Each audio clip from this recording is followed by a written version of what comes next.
Higit 200 residente naman ang nawala ng tirahan sa malaimpyernong sunog sa Minglanilla, Cebu. Pero pagdating sa evacuation center, matinding init din ang kanilang kalbaryo. Nasa frontline na balitang yan si John Aroa. Nagmistulang impyerno ang buong sityo na ito sa bayan ng Minglanilla sa Cebu. Madaling araw kahapon nang sumiklab ang sunog at nilamon ng mga bahay. Ala kayata ilalikoy na aping mga manok. Pagan apil mga manok do. Ikaw na to na ditso na to. Halos lahat na makikitang bahay nag-aapoy. Bumbero layok tos gawas. Ang mga residente tumulong na sa pag-apula at nag-igib na rin ng tubig mula sa puso. Tumagal din ng higit 1 oras bago idiniklara ang fire out. Inaalam pa ang mitsa ng sunog. Nasa 53 bahay ang natupok habang higit 60 pamilya o katumbas ng higit 200 residente ang apektado.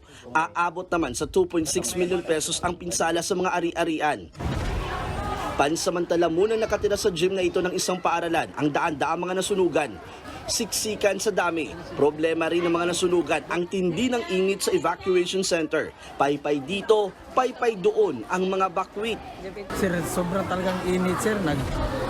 Naghubad na ako ng damit kasi sobrang talagang init. Pinagpawisan na talaga ako. Mayat maya naman ang paligo ng magulang na si Lovely sa kanyang anak sa sobrang init. Niliguan ko, sir, kasi ang init dito sa evacuation. Kailangan siya ma-press kasi ang init dito talaga. Para maibsan kahit papaano ang nararamdamang init, naglagay na ng mga industrial at electric fans sa evacuation center. Naglagay din ng mga water station at namahagi ng mga galon ng tubig. Nasa tabi lang nila ang health center sakaling may tumaas ang blood pressure. May mga volunteer ding namigay ng pagkain, pero nananawagan pa rin ng tulo ang mga nasunugan, lalo't halos lahat sila walang naisalbang gamit.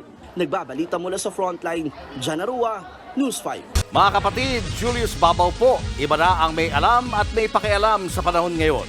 Para sa frontline ng mga balita, mag-follow at mag-subscribe sa social media pages ng News 5.